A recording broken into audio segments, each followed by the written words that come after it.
चलिए, good morning all. शुरू करते हैं हम आज की क्लास। और हम जो कर रहे थे वो था मुख्य रोगों की चिकित्सा।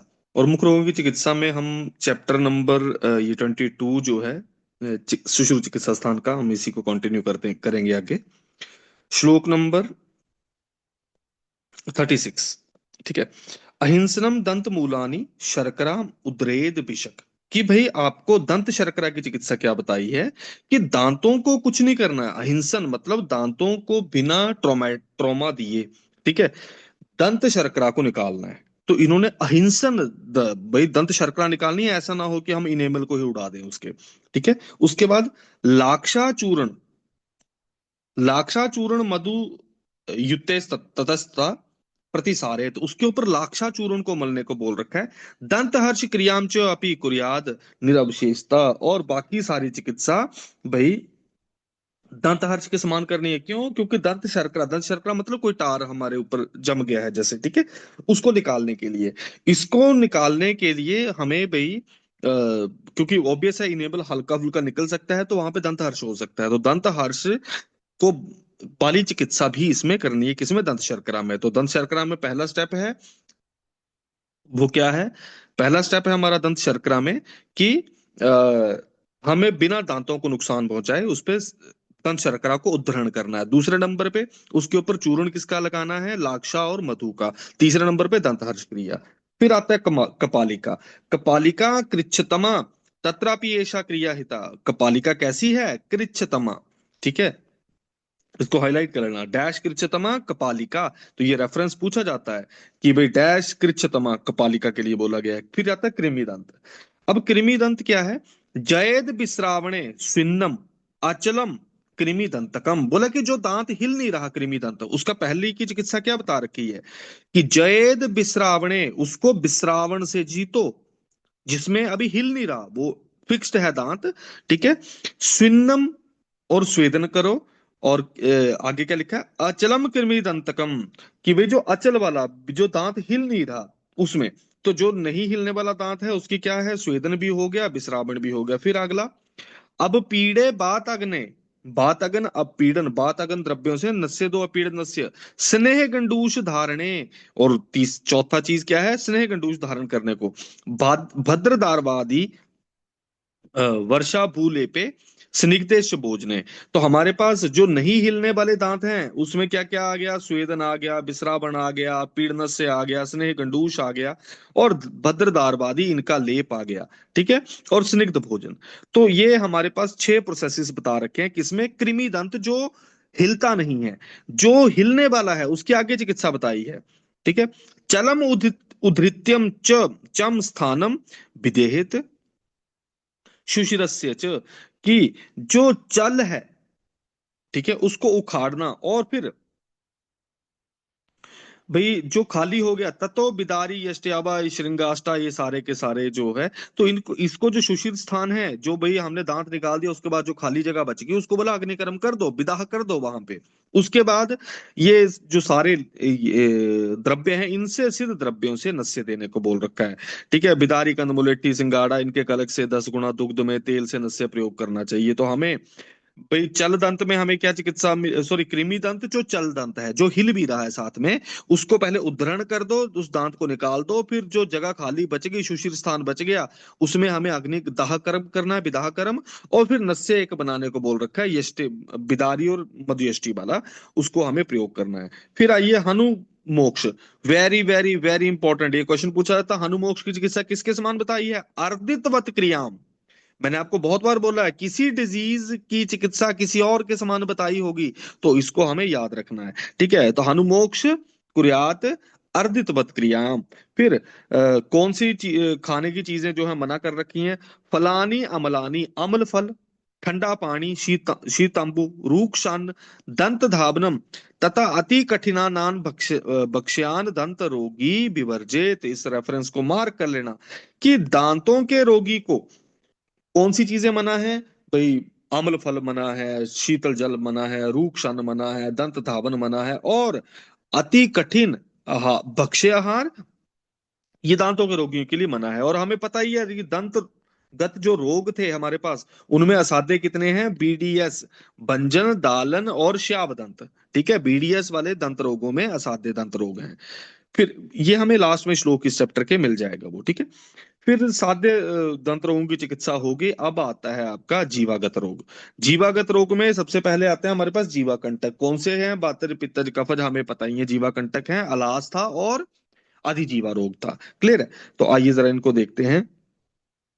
ओष्ठे ओष्ठ प्रकोपे अनिलजे यदुक्तम प्राक चिकित्सितम कंटके अनिलिथेषु तथा कार्यम पेशजाम वेद। कुछ नहीं है कि भाई हमें सारी की सारी जो बात वाली चिकित्सा हमें पता है वो सारी की सारी करनी है। पित्तज वाले में क्या करना है? भीगरिष्टेषु निसृते दुष्ट शोणिते, भाई घर्षण करके दुष्ट रक्त को निकाल दो। फिर ये प्रतिसारण नस्य, ये मधुर द्रव्यों से सिद्ध भाई नस्य, इनको इनको प्रयोग करने को बोल रखा है।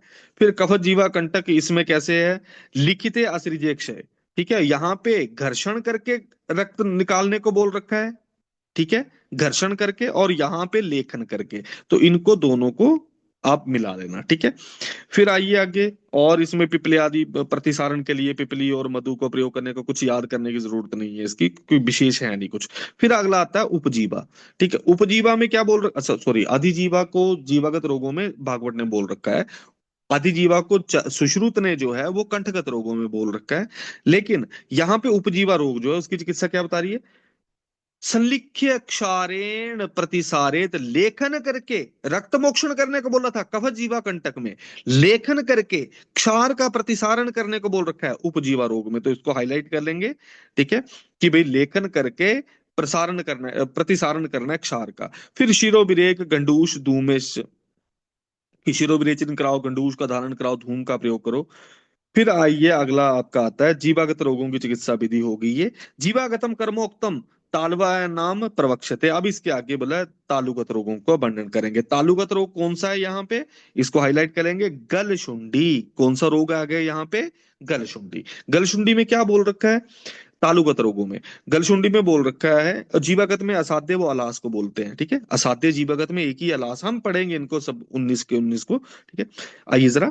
अंगुष्ठ उंगली संदशेन अकृच अकृष्य, कि बोले गलशुंडी में क्या करना है? अंगुष्ठ और उंगली को इसका संदश बना के, संदश क्या होता है? प्लक्कर जैसे होता है ना, जो फोर्सेप होती है हमारी।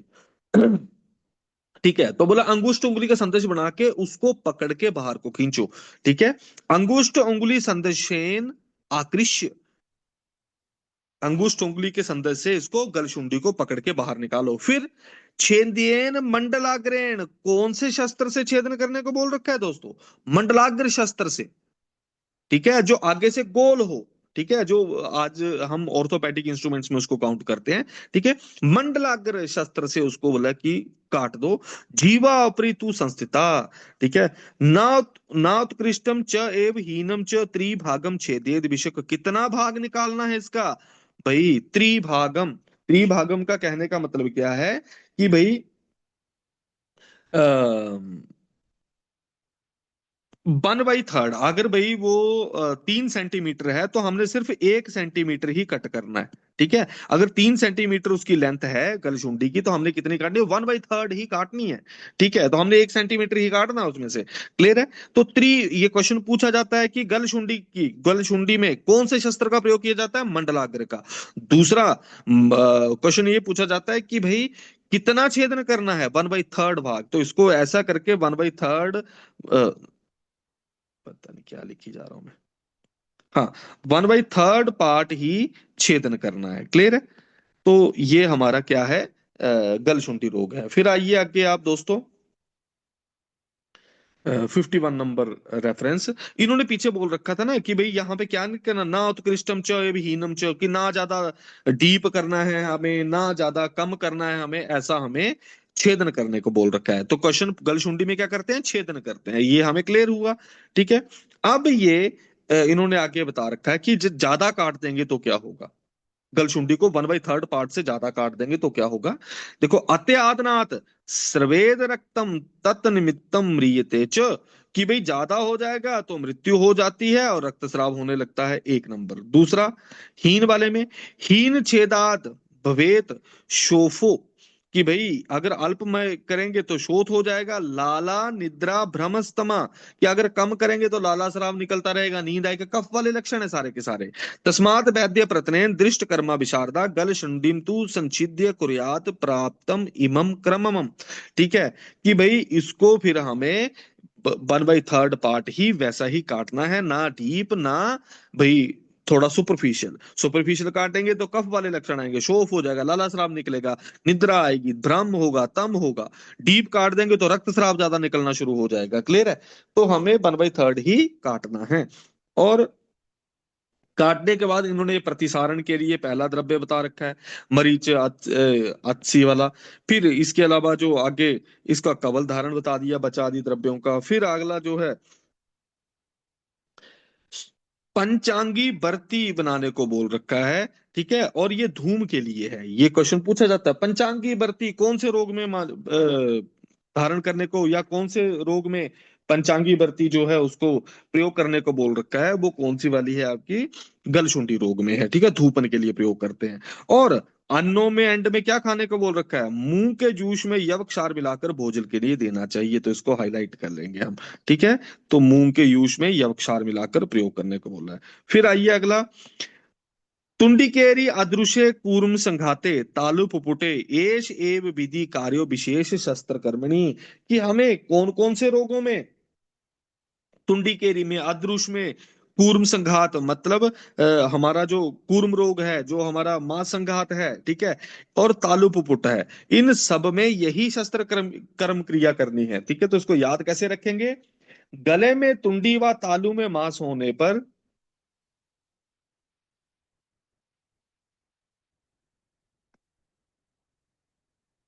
गले में तुंडी और तालू में मांस होने पर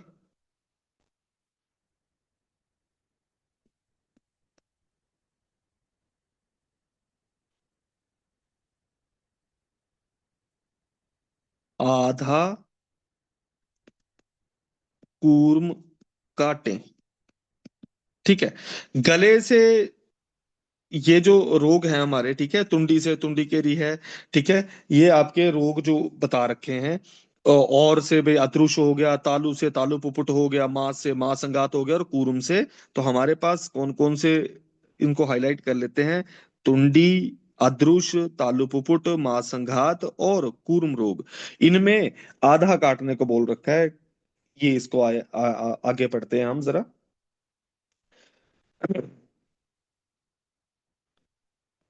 तालु पाके तू कर्तव्यम विधानम पित्त नाशनम। फिर क्वेश्चन में पूछा जाता है, तालु पाक में कैसी चिकित्सा करो, पित्त नाशन करने वाली, पित्त को हरण करने वाली।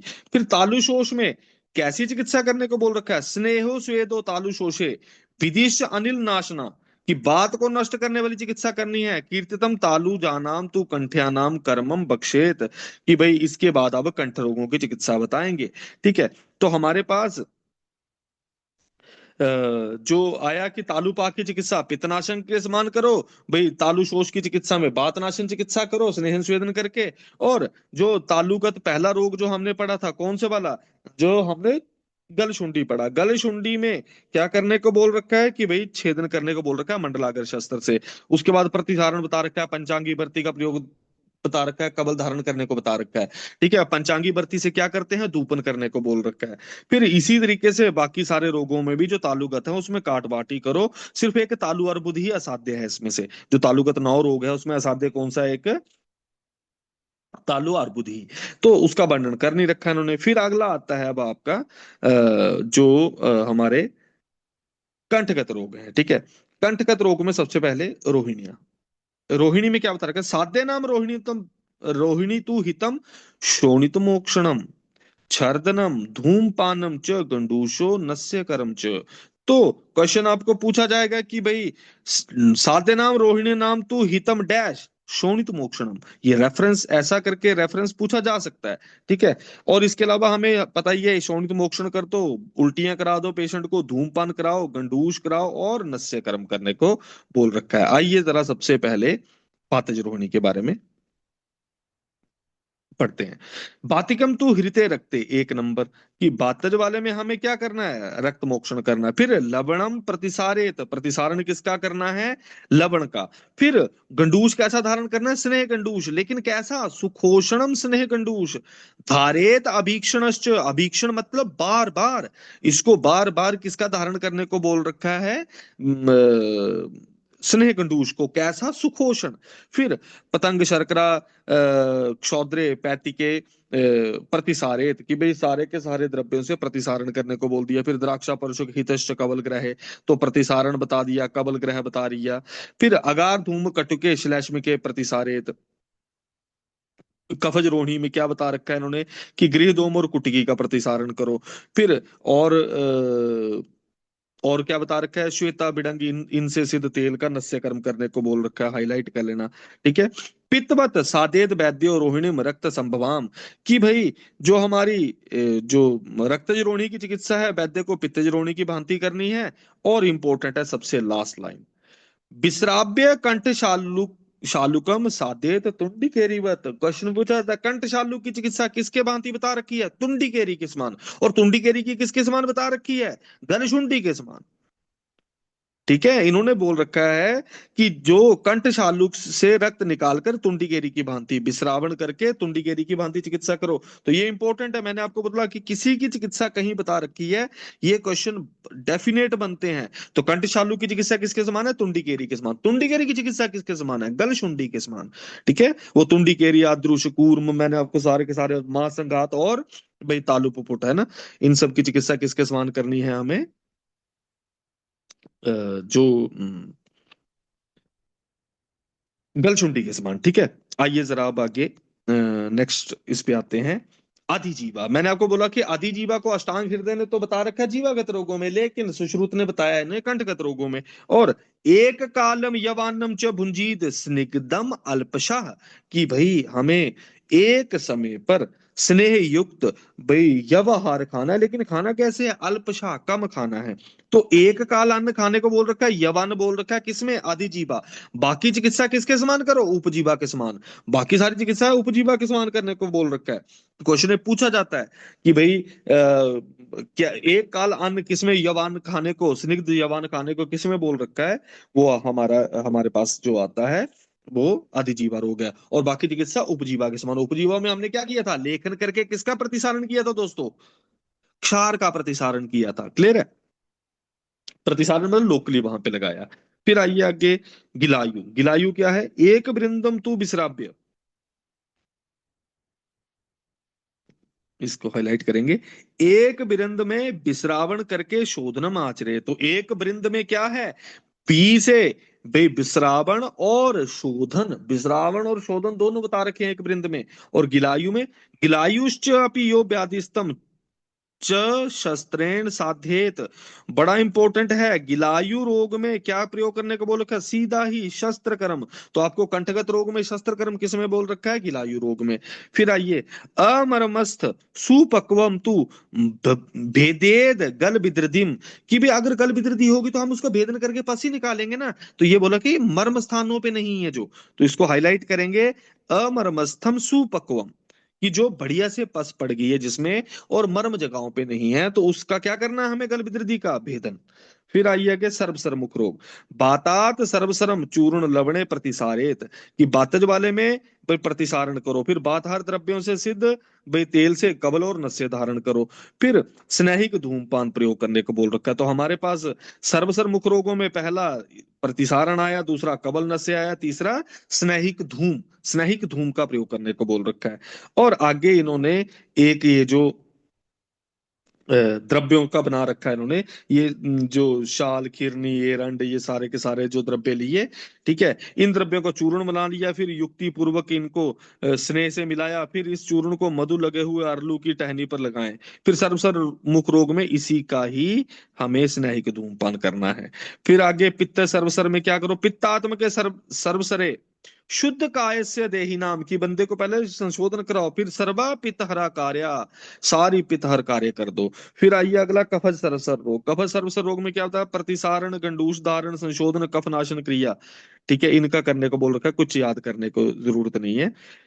और सीधा हो, साध्य मुख रोगों की चिकित्सा बताई गई है। अब असाध्य, असाध्य मैंने आपको पहले बताए थे कि देखो, ओष्ठ प्रकोपे मैंने आपको बताया था MRS के, MRS मतलब ओष्ठ रोग कौन से असाध्य हैं, मासज, रक्तज और एस से सन्निपातज, ठीक है। फिर ये कौन सा वाला था भाई, शोषीर, S2, S2 क्या है, दंत मूलगत है।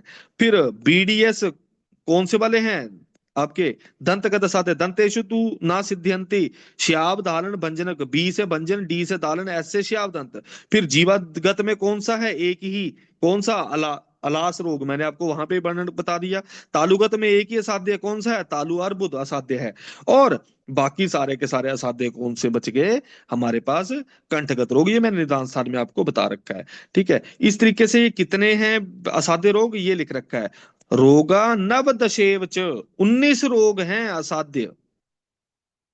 ठीक है, तो क्वेश्चन में पूछा जाता है कि मुखगत रोगों में कितने रोग जो हैं असाध्य हैं, तो वो 19 रोग असाध्य हैं दोस्तों। फिर आइए नेक्स्ट चैप्टर पे, जिसका नाम है शोफ चिकित्सा।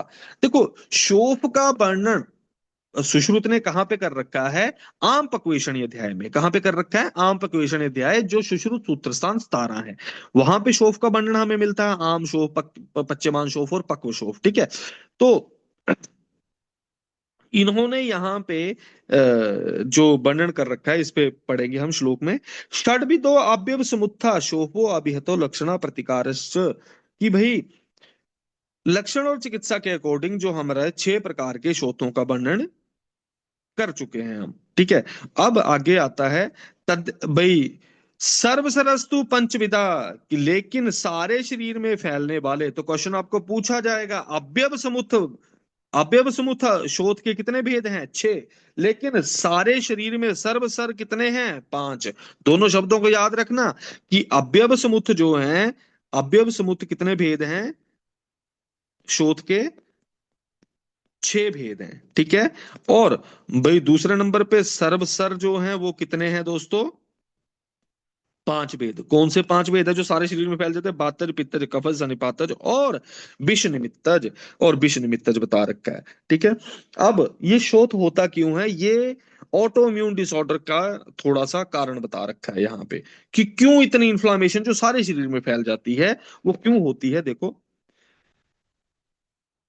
अत्यधिक तृप्त होकर भोजन कर मार्ग चलने से, बड़ा खा लिया, अथवा अधिक मात्रा में पिष्ठान, जो आजकल हम कर रहे हैं, गुरु अन्न खाते हैं, शाक ज्यादा खा रहे हैं, नमक बहुत हो गया। ठीक है, दुर्बल व्यक्ति के अधिक मात्रा में खट्टे पदार्थ खाने से, मिट्टी के पके हुए ठीकरे, कट शर्करा और आपका अनूप औदक जीवों का अधिक मांस खाने से। फिर अजीर्ण, अधिक स्त्री प्रसंग, विरुद्ध आहार का सेवन, भाई इनकी ज्यादा सवारी, अधिक पैदल यात्रा, ये कुपित हुए दोष धातुओं को दूषित कर संपूर्ण शरीर में शोथ उत्पन्न करते हैं, और ये कन्फर्म है। ठीक है, ऑटोम्यूनिटी के यही कारण है, over use of the organ, first of all अजीर्ण, ठीक है, then over use of that organ, जहां पे ब्लड सप्लाई ज्यादा होगी, फ्री रेडिकल्स ज्यादा घूमेंगे, वो अकोमुलेशन लेंगे, वहां पे बॉडी को लगेगा कि ये एंटीजन आ गया है, वो उसके खिलाफ लड़ना शुरू कर देगा, चाहे वो जॉइंट्स हैं, चाहे वो नर्व्स हैं, चाहे वो आपके टेंडन्स हैं, चाहे वो आपके लिगामेंट्स हैं, वो उनके ऊपर करना, काम करना शुरू कर देता है। ठीक है, तो कारण यही है, आज भी ऑटोम्यूनिटी का कारण यही है, ज्यादा खा रहे हैं हम आज ऑटोम्यून, ऐसा क्यों हो गया, क्योंकि हम अपनी औकात से ज्यादा खा रहे हैं, हम अपने फिजिकल एक्सर्शन से ज्यादा खा रहे हैं, और गुरु और गरिष्ठ चीजों के ऊपर हम ज्यादा डिपेंडेंट हो गए हैं। ठीक है, आइए जरा अब आगे दोस्तों, शोथ का वर्णन आता है बात्य शोथ में। बात्य शोथ, रक्त या कृष्ण वर्ण का, मृदु अस्थिर, सुई चुभने किसी वेदना होगी, याद करने की जरूरत नहीं है। ठीक है, पित्त वाला शोथ जो है, पित्त, रक्त, मृदु और शीघ्र अनुसारी। ठीक है, ये शीघ्र अनुसारी होने से ये पित्त शोथ के लिए बोला गया है। ठीक है, फिर आइए आगे, कफज वाला शोथ जो है ये मंद अनुसारी होता है, फिर इसमें कंडू कुंडू आदि लक्षण मिलते हैं। सन्निपात वाले में जो है वो मिले जुले लक्षण मिलेंगे। फिर जो हमारा विषजन्य है, ठीक है, ये कैसे हो रहा है, कि भाई आपका दूषित जल पी लिया, दुर्गंधित कीड़े युक्त जल से स्नान कर लिया, इन सब से करने से विष युक्त वाला हमारे शरीर में फैला।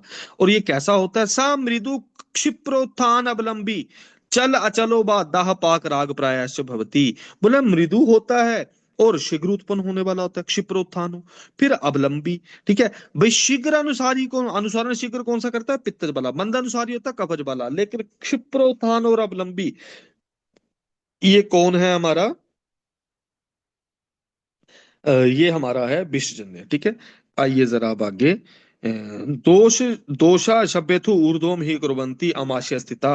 अगर ये ऊर्ध्व भाग पे होगा तो भाई ये अगर सॉरी अमाशय में स्थित होगा तो ऊर्ध्व भाग में करेगा।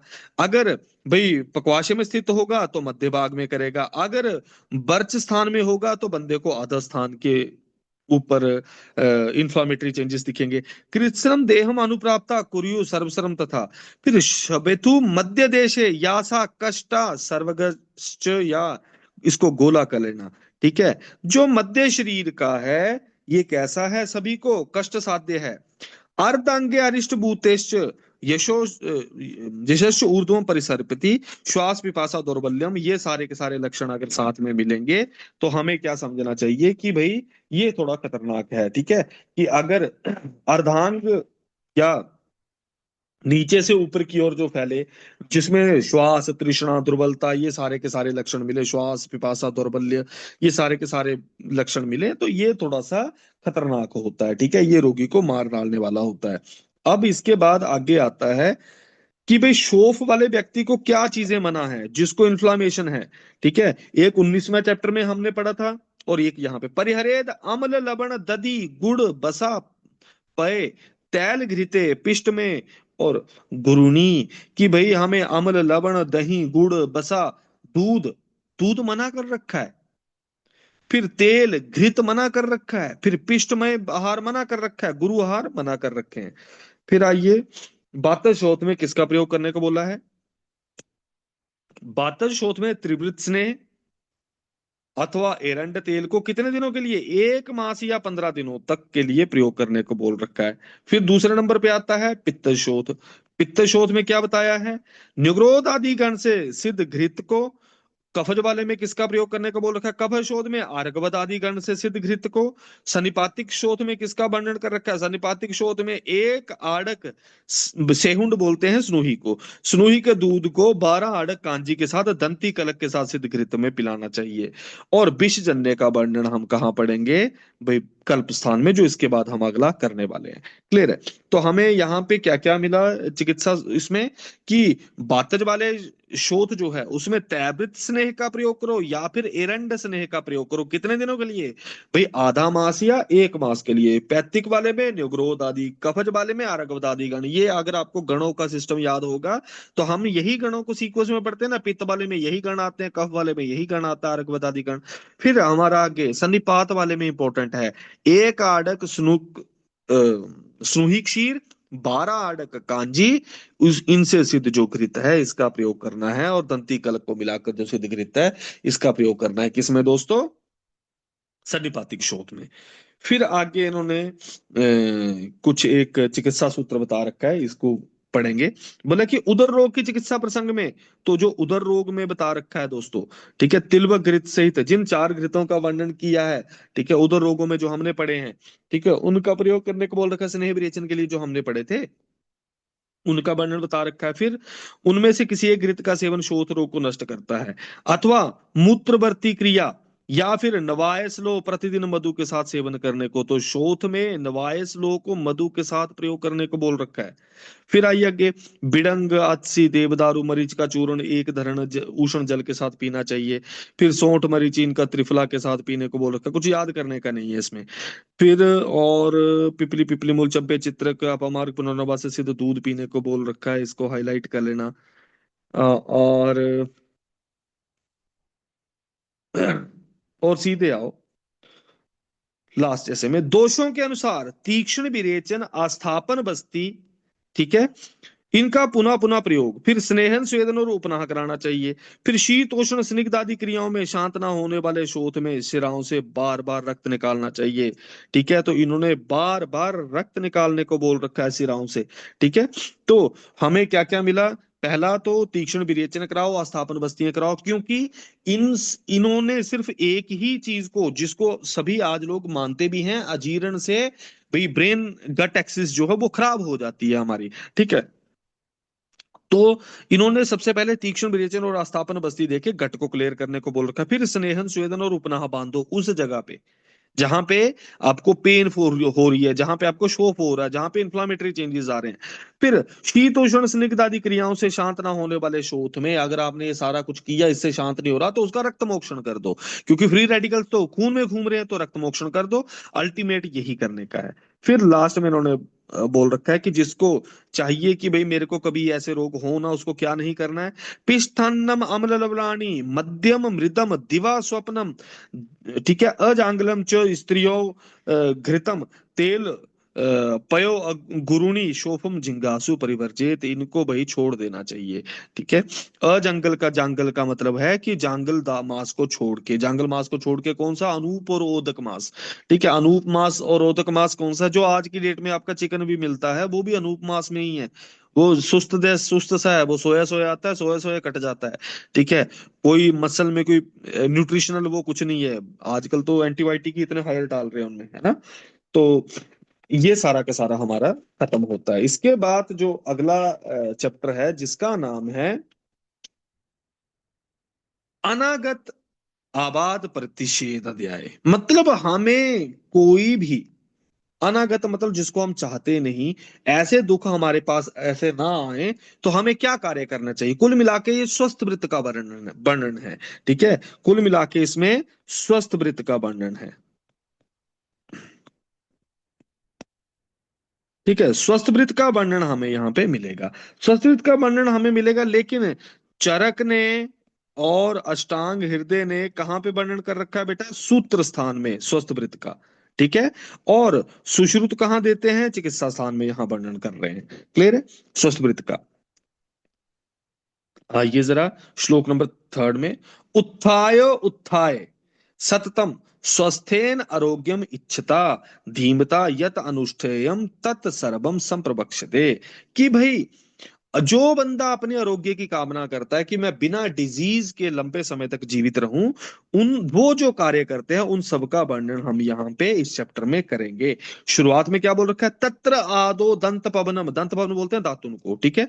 तो दंत पवन जो है ये सबसे पहले इन्होंने इसका वर्णन कर रखा है, कितने अंगुल, द्वादश अंगुल आयतम, कितने लंबी होनी चाहिए भाई दातुन आपकी, 12 अंगुल लंबी मान रखी है। फिर आगे क्या बोल रखा है इन्होंने कि भाई कितनी मोटी होनी चाहिए, कनिष्ठिका परिणाम, कितनी गोल होनी चाहिए वो कनिष्ठिका, मतलब छोटी उंगली के जितनी।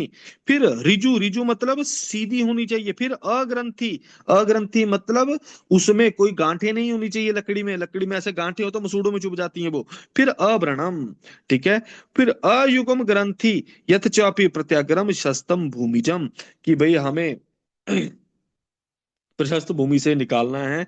कैसी, क्षाय मधुर तिक्तम कटुकम प्रातर उत्थिता, कि इन्होंने कितने रस वाली धातु में मान रखी हैं, क्षाय मधुर तिक्त और कटु। ठीक है। हालांकि चरक ने और अष्टांग हृदय ने, चरक अष्टांग हृदय ने तीन रस वाली मानी है, कटु तिक्त और क्षाय, KTS। मैं आपको पहली बारी पहले भी बोल चुका हूं, मैं क्षाय को एस से डिनोट करता हूं, K फॉर कटु, T फॉर तिक्त, S फॉर क्षाय। क्लियर है।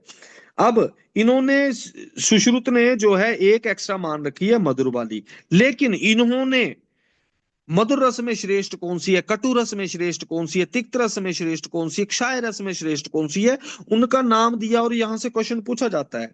देखो तिक्त रस, तिक्त मतलब कड़वा रस, आपको पता ही ना, तिक्त रस का मतलब होता है कौड़ा, कौड़ा टेस्ट। कटु रस कौड़ा नहीं होता, कटु रस होता है मिर्ची, मिर्ची का टेस्ट कटु रस होता है। क्लियर है। अब बाकी आमल लवण तो आपको पता ही है। क्षाय मतलब कसैला, आंवला खा लेते हैं आप, उसके ऊपर पानी पीते हैं, तो थोड़ी देर बाद आपको, या पानी ना भी पिए आप, आंवले 4-5 खाओ, उसके बाद जीभ आपको ड्राई लगना शुरू हो जाती है, दैट इज क्षाय रस। ठीक है। तो आइए, निम्बश्च तिक्त के श्रेष्ठा, कि भाई तिक्त, तिक्त द्रव्यों की दातुनों में सर्वश्रेष्ठ दातुन किसकी है, निम्ब की। क्षाय खदिरस, तथा क्षाय रस में कौन सी सर्वश्रेष्ठ है, खैर की दातुन। फिर आइए आगे, मधु को मधुरे श्रेष्ठा, मधु की दातुन किसमें है, मधुर उसमें श्रेष्ठ है। और के फॉर कटु, के फॉर करंज। ठीक है। तो हमें याद रहेगा, के कटु पे के करंज, एम मधुर से एम मधुक, तिक्त वालों में निम्ब है, क्षाय वालों में खतिर है। फिर आइए, क्षोद्र व्योष त्रिवर्ग आक्तम स तेलम सैंधवेन च, कि भाई क्षोद्र और व्योष से युक्त, व्योष मतलब त्रिकटु, ठीक है। क्षोद्र व्योष त्रिवर्ग अक्तम, त्रिवर्ग जो है उसको त्रिजात भी बोला जाता है, वो डीटीआई जिसको बोलते हैं हम, ठीक है। डीटीआई मतलब डी से दालचीनी, टी से तेजपत्र, आई से इलायची, ठीक है। तो ये आपको त्रिवर्ग तो पता है ना, त्रिवर्ग, हाँ, त्रिवर्ग जो है ये कौन से हैं? डी टी आई, डीटीआई से, डी से दालचीनी, ठीक है, टी से तेजपत्र और आई से इलायची, ठीक है। तो ये त्रिवर्ग बोला जाता है किनको? डीटीआई को। और इनको त्रिजात भी बोला जाता है। स तेलम स सेंधवेन चूर्णे तेजोबत्याश दंता नित्यम विशोधेत, कि भाई इन्होंने दांतों का शोधन करने के लिए बोला क्षौद्र को मिलाओ, त्रिकटु का चूर्ण मिलाओ, साथ में डीटीआई मिलाओ, और तेल और सेंधव लवण से, है ना, जो हमारे बुजुर्ग पहले करते थे, अगर आपने ताइयां देखी होंगी अपनी, या आपकी दादियां देखी होंगी, हमने तो ताइयां देखी हैं, वो आपकी दादियां होंगी, ठीक है।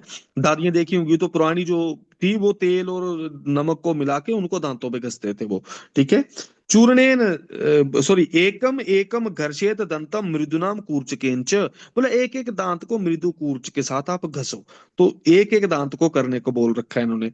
फिर दंत शोधन चूर्णे दंत मासान अबाध्यान तथ दुर्गंध्य भी, इससे दुर्गंध्य तु श्लेषमाणम च अपकर्षति, दुर्गंधता और श्लेषम को, कफ को निकाल देती है। वैषद्यम अन्न भी रुचिम, कि वे विशुद्धता चली जाती है। सोमनस्य करोति, जो मन खुश हो जाता है, अगर आप देखो सुबह उठ के आप ब्रश कर लो तो आपको अच्छा लगता है, ठीक है। फिर ना खादे गल तालु ओष जीवा रोग समुद्भवे, कि भाई हमें किन किन रोगों में भाई इनका प्रयोग नहीं करना है, ठीक है। इनमें किन किन रोगों में, जिसको भाई गल के, तालु के, ओष्ठ के, जीवा के, मुखपाक, ये सारे के सारे रोग होंगे, इनमें हम क्या नहीं प्रयोग करेंगे बेटा? का, श्वास, हिक्का है, ठीक है, इनमें हम दातुन का प्रयोग नहीं करेंगे, ठीक है। ये सारे के सारे जो ये बता रखे हैं इन्होंने, ये रोग बता रखे हैं, इनको एक बार पढ़ लेना कि इस टाइम पे हमें नहीं करना है। इसमें इंपॉर्टेंट जो है वो क्या है? श्वास, कास, हिक्का, ठीक है। बमन, उल्टियां आ रही हैं। फिर दुर्बलो अजीर्ण अभक्तश्च, तो अजीर्ण रोग में। फिर भाई शिरोरुजार्थ में, मूर्छार्थ में, ठीक है, अर्दित रोग में, और कर्णशूली में, इन सारी जगहों पे। कर्णशूल में तो बिल्कुल दातुन नहीं करेंगे, क्योंकि दांत चबाते हैं, अगर उसी साइड का कान में कुछ एब्सेस हुआ, है ना, तो पेशेंट को पेन कान में होगी। तो इन्होंने कर्णशूल में मना कर रखा है। अर्दित रोग में तो थूक ही बाहर निकल जाएगा, तो अर्दित रोग में करने का कोई मतलब नहीं है, क्योंकि अर्दित रोग में वैसे बात की विगुणता होती है, जब हम दातुन करेंगे, चबाएंगे, तो ऑब्वियस है बात की विगुणता बढ़ेगी। फिर आइए आगे, जीवांड्रलेखन, टंग क्लीनर की बात की गई है, ठीक है। जीवांड्रलेखनम किससे बनाना चाहिए? रौप्यम स्वर्णम बार्क्ष्यम एवच, ठीक है। तो भाई रौप्य मतलब चांदी से, सोने से, या वृक्ष से बनी होनी चाहिए। कैसी होनी चाहिए? मलापहरम शस्तम मृदुष लक्षणम 10 अंगुलम, दातुन कितने अंगुल मानी थी? दातुन आपकी 12 अंगुल, ठीक है। ये कितना है? 10 अंगुल। तो ये इनको देख लेना आप दोनों को, ठीक है, कि 10 अंगुल जीवांड लेखनी है, 12 अंगुल क्या है हमारा? दातुन की लेंथ है। फिर अगर इससे सफाई करते तो क्या होगा? मुख की विरसता चली जाती है, दुर्गंधे चला जाता है। शोफ जाड़े हरम, शोफ और जड़ता को हरण करने वाला होता है ये।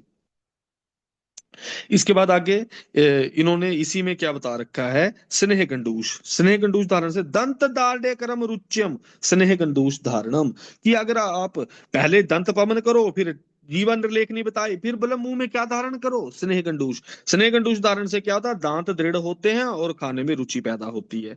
फिर आइए आगे। अब इन्होंने बंदे को इसके बाद मुंह धोने को बोल रखा है, ठीक है। इसके बाद क्या बोल रखा है इन्होंने? मुंह धोने को किससे? क्षीरी वृक्ष क्षायर्वा क्षीरेण च विमिश्रते भिल्ल ओदक क्षायेण तथैव आम्लकस्य च, कि भाई भिल्ल ओदक, भिल भिल किसको बोलते हैं? लोद्र को। ये क्वेश्चन ये पूछा नहीं गया आज तक, ये पर्याय है। और आम्ल के क्वाथ के साथ भाई मुख और नेत्रों को ठंडे पानी से धोना चाहिए। इससे क्या होगा? भाई नीलिका, मुख शोष, पीड़िका, व्यंग रोग, ये सारे के सारे मर जाएंगे। रक्त पित्त कृतान रोगान सद्याम एव विनाशेत, कि भाई जो रक्त पित्त जन्य रोग जो है वो सद्य ही नष्ट हो जाते हैं। और मुख लघु निरीक्षित दृढ़म पश्यति चक्षुषा, कि मुख जो है वो अपना लघु लगता है, हल्का लगता है, अगर आपने सुबह उठ के मुंह में पानी भर के ठंडा पानी के छींटे मारते हैं तो भाई ऑब्वियस इससे ऐसा फील होता है। ठीक है। और दृढ़म पश्यति चक्षुषा, आंखें जो हैं दृढ़ता से बड़ी चीजों को देख सकती हैं। फिर आइए आगे, भाई अंजन का प्रयोग आ गया। मतम स्रोतो अंजनम श्रेष्ठम, हाईलाइट करेंगे इसको कि भाई ये कौन से अंजन को श्रेष्ठ बोलते हैं, स्रोतो अंजन को। चरक किसको बोलते हैं, सोबीर अंजन को। चरक बोलते हैं सुबीर अंजन श्रेष्ठ है, सूत्र स्थान पांचवें में। क्लियर है। और ये किसको बोलते हैं कि भाई स्रोतो अंजन श्रेष्ठ है, कहां से उत्पन्न हुआ, जो सिंधु संभवम, जो जो सिंधु नदी से, सिंधु नदी कौन सी है, आपको पता ही है, सिंध देश से निकलती है जो। सिंधु नदी जो है जो अभी पाकिस्तान से निकलती है हमारी, ठीक है, चंबा से निकलती हुई, वो हमारी सिंधु नदी है। ठीक है। आइए जरा आप आगे। दाह कंडू मलग्नम च दृष्टि क्लेद रुजापहम। दाह कंडू मलग्नम च, कि दाह को नष्ट करता है, कंडू को नष्ट करता है, मलग्न है, दृष्टि क्लेद रुजापहम। तेजो रूपा वहम च एव सहते मारुतात्पो, ना नेत्रों को जायते तस्मात अंजनम आचरेत।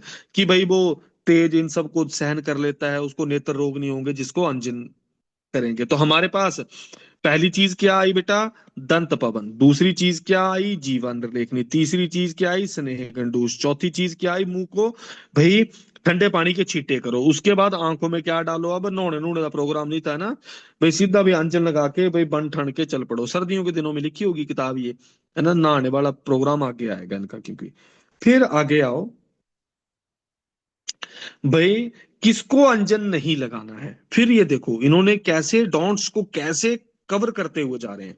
देखो, भुक्त्वा भुक्त्वा शीर्षासनाता श्रांत छर्दन बाहने, इनको रात्रो जागृताश्चापि, जिसने रात को जागरण किया है उसको भी नहीं पिलाएंगे। जिसने भाई खाना खाया उसको भी नहीं पिलाएंगे, जिसका भाई शीर से स्नान किया उसको भी नहीं पिलाएंगे। ठीक है, सॉरी पिलाएंगे नहीं मतलब लगाएंगे अंजन। ठीक है, सुरमा नहीं लगाना उसने। और श्रांत छर्दन बाहने, श्रांत मतलब थका हुआ है, जो जो उल्टियां कर रहा है, जो भाई वाहन में बैठ रहा है, इन सबको प्रयोग करने से मना कर रखा है। फिर इसके बाद क्या है, मुंह में भी सुगंधित द्रव्य डालने हैं। ठीक है, कौन से वाले हैं, वही कर्पूर जाति कंकोल लवंग कटुका हब्बे सहितम पत्रम तांबुलजम शुभम, कि भाई इनको तांबुल, जो पान, पान का पत्ता नहीं खाते हैं, वो पान को मुंह में डाल देते हैं भाई, खाना खाने के बाद बंदे यूजली इसका यूज करते हैं। पर इन्होंने बोला कि तांबुल का प्रयोग करो, क्यों, क्योंकि मुंह से अच्छी सुगंध आती है। मुख वैषध्य, इसके लाभ क्या होंगे, इसके धारण करने के, तांबुल के धारण करने के, मुख वैषध्य सौगंध्यम कांति शोष्ठव कारकम, हनुदंत स्वर मल जीवा इंद्रिय विशोधनम, इन सब का विशोधन कर देगा, कोई ये रोग नहीं होंगे। ठीक है, हृदयम है मतलब दिल को बड़ा अच्छा लगता है। पथ्यम सुप्तोत्थिता भुक्ते स्नाते भांते च मानवा, रक्त पित्त क्षत क्षीण तीर्षा तृष्णा तृष्णा, इन सबको किसके लिए पथ्य हितकारी बोल रखा है ये, इसको मैं ग्रीन से हाईलाइट करता हूं। पत्यम सुप्तोत्थितम, कि सो के उठा जो, भुगते जिसने खाना खाया है, खाना खाने के बाद पान का पत्ता खाते हैं, फिर स्नाते जिसने स्नान किया है, भाई बांते च मानवा जिसने उल्टियां की हैं अभी। ठीक है, इनको ये पथ्य है। लेकिन किनको मना है उसको मैं रेड से करूंगा हाईलाइट, जो भी पैथिक कंडीशन है बेटा, जो भी क्षयज कंडीशनें हैं पैथिक कंडीशनों के साथ मिलता है उसमें कभी नहीं करना। देखो, रक्तपित्त क्षत क्षीण तृष्णा, फिर पैथिक आ गई, मूर्छा पैथिक आ गई, फिर रूक्ष दुर्बल ये आ गई वही वाला क्षीण वाली कंडीशन, इसमें ना हितम च आसे शोषिणा, कि भाई इनमें हितकारी नहीं है ये। फिर आइए आगे, सिर पर तेल अभ्यंग करने से। सिर पर तेल अभ्यंग करने वाला क्या है, कि शिरोगता रोगा शीर्षो अभ्यंगम अपकर्षति, कि अगर सिर पर तेल की मालिश करेंगे तो सिर पर होने वाले रोग नहीं होंगे। फिर केश मार्दब होंगे, काले होंगे। फिर क्रोति शिरस तरपति, सुत्वकम अपीच आननम, मुंह जो है उस पे चमक बढ़ जाएगी, सुत्वक हो जाएगी, कहाँ पे, मुंह की त्वचा। लगा रहे हैं सिर पे तेल, भाई त्वचा कहाँ की चमकदार हो रही है, मुंह की। ठीक है, इसको हाईलाइट कर लेना, सुत्वकम अपी च आननम, संतर्पणम च इंद्रियाणाम शीर्षा प्रतिपूर्णम, कि ये इंद्रियों को तो करता है और सिर को भी पूर्ण करता है। ठीक है, इसलिए भाई हमें सिर पर तेल को लगाना चाहिए, अभ्यंग करना चाहिए सिर पे तेल का। ठीक है। फिर इसके बाद आगे उन्होंने चक्र तेल का वर्णन कर दिया, कैसा होता है ये, इसको हाईलाइट कर लेना, कैसा है चक्र तेल ये जो नवरत्न वो वाला है ना, नवरत्न, ये है नवरत्न, वो ये नवरत्न तेल है, ये तुम्हारा ये जो चक्र तेल है, ये चक्र तेल ही नवरत्न तेल है। क्या डला हुआ इसमें, मधुक, क्षीर शुक्ला, सरल काष्ठा, देवदारू, लघु पंचमूल को समभाग में एकत्रित करके इनके क्वाथ और कल्प के द्वारा चक्र तेल का पाक करके सिर पर सदा ठंडे तेल की मालिश करनी चाहिए। तो ये आपका ये नवरत्न मतलब नौ रत्न है, ये लघु पंचमूल पांच ये चीजें होगी और चार ये, ठीक है, इनका सिद्ध तेल का प्रयोग करने को बोल रखा है। फिर आगे इसके बाद आता है केश प्रसादनी मतलब कंघी। कंघी का काम क्या है, केश प्रसादनी केशिया रजो जंतु मलापहा, और भाई रज निकल जाता है, भाई जुआ निकल जाती है ना, हनु मन्या शिरो कर्ण शूल अग्नम कर्ण पूर्णम, कान का, कान में तेल धारण करेंगे तो हनु मन्या इन सारी जगहों पे हमें दिक्कतें नहीं होंगी। फिर सारे शरीर का अभ्यंग करेंगे अगर तेल से, है ना, जो हमारे बुजुर्ग करते थे भाई, नहाते, नहाने से पहले, ठीक है। अभ्यंगो मार्दव करा कफ वात निरोधना धातु नाम पुष्टि जन्नो मृजा वर्ण बल प्रदा, कि भाई अभ्यंग करने से मृदुता आती है, कफ वात का निरोधन होता है, धातु में पुष्टि होती है, ठीक है, ये सारे के सारे। सेम सेक क्या है, सेका श्रम अनिल, भाई आपका हरिद भगन संधि प्रसाद का, कि भाई सर्वांग परिषेक करने से क्या होता है, एक तो बंदा मतलब सारे शरीर पे परिषेक करने से क्या फायदा होता है, एक तो बंदे को क्या होता है, थकावट चली जाती है, फिर बात नष्ट होता है, फिर भगन संधि को स्थिर करता है, फिर ये अग्निदग्ध अभिघात इनसे उत्पन्न जो पीड़ा है इसको शांत करता है। तो परिषेक जो है, परिषेक, सेक या परिषेक, ये लमसम एक जैसे ही चीजें हैं, मतलब शावरिंग जैसी जो हम कर रहे हैं। फिर आइए, जल सिक्तस्य वर्धन्ते तथा मूले अंकुर तो कुछ नहीं है जल, बोला जड़ में जल से सींचे हुए वृक्ष के अंकुर जिस प्रकार बढ़ते हैं उसी प्रकार से स्नेह सिक्त व्यक्ति की धातुएं वृद्ध होती हैं, कि जो स्नेहन से अपने सारे शरीर को अभ्यंग करता है उसका शरीर का वर्तन वैसा ही होता है। फिर स्नान करने में प्रयुक्त किया गया स्नेह शिराओं के मुख रोमकूप और धमनियों के द्वारा शरीर को तृप्त करता हुआ बल उत्पन्न करता है, समझे आप, हमारे बुजुर्ग क्यों करते थे ये, कि भाई स्नान करने में प्रयुक्त किया गया स्नेह सिराओं के मुख रोमकूप और धमनियों के द्वारा शरीर को तृप्त करता हुआ बल उत्पन्न करता है, कि भाई ये सीधा का सीधा ही ऑब्जॉर्प्शन लेवल बता रहे हैं इसका। प्रकृति सातम्य ऋतु इनके अकॉर्डिंग हमें अभ्यंग और सेक करना चाहिए, ठीक है, प्रकृति के अकॉर्डिंग, दोष के अकॉर्डिंग, देश के अकॉर्डिंग हमें प्रयोग करना है। अब इसके बाद आगे कुछ चीजों पे जहां पे हमें अभ्यंग मना कर रखा है, कहाँ पे, आम दोष, केवलम सा आम दोष है, एक आम दोष आ गया। फिर तरुण ज्वरी अजीर्णी, तरुण ज्वरी अजीर्णी मतलब जिसको नया नया ज्वर रोग हुआ है, अभी नया नया उसको अभ्यंग नहीं करना है। फिर जो अजीर्ण से पीड़ित है, च नाभ्यक्ता कथंचन, तथा विरक्तो बांतश्च निरूढ़ा यशश्च मानवा, कि जिसको भाई बमन विरेचन और निरूढ़ दिया है उसको भी अभ्यंग नहीं देंगे, जिसको अभी दिया है। फिर पूर्वो, ठीक है, कि भाई पूर्वो कृच्छता व्याध्य असाध्यत्वम अथवा पिच, कि भाई पूर्व की जो दो कंडीशनें हैं अगर उसमें करेंगे तो डिजीज कैसी हो जाएगी, असाध्य हो जाएगी, कष्ट साध्य या असाध्य हो जाएगी। किन किन दो में, नवीन ज्वर और अजीर्ण में, ठीक है। शेष अवस्थाओं में अभ्यंग करेंगे तो अग्निमांद्य रोग होगा, ये इंपॉर्टेंट है, यहां से क्वेश्चन पूछा नहीं गया, ठीक है, कि भाई तरुण ज्वर और अजीर्ण में अगर हम अभ्यंग का प्रयोग करेंगे तो क्या होगा, रोग कष्ट साध्य या असाध्य हो जाएगा। और अगर बमन विरेचन और निरूह के बाद अगर हमने अभ्यंग प्रयोग किया, ये बंदों को, ये बंदे इसको ढूंढते पता कहाँ रहेंगे, पंचकर्म में। क्वेश्चन यहां से पूछा जाएगा, अग्निमांद्य आदि गदा, अग्निमांद्य आदि रोग उत्पन्न हो जाएंगे, तो इनको इसको हाईलाइट करेंगे हम, ठीक है, ये इंपॉर्टेंट है, ये पूछा नहीं गया अभी तक, लेकिन ये इंपॉर्टेंट क्वेश्चन है, ये दिखेगा आज नहीं तो कल, ठीक है। फिर आगे आता है आपका व्यायाम। व्यायाम के लिए क्या बोल रखा है।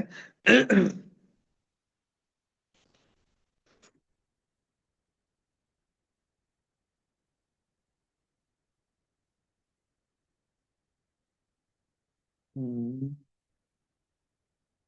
मैंने कुछ और छोड़ा तो नहीं ना, ठीक है। अच्छा, एक शब्द लिखना,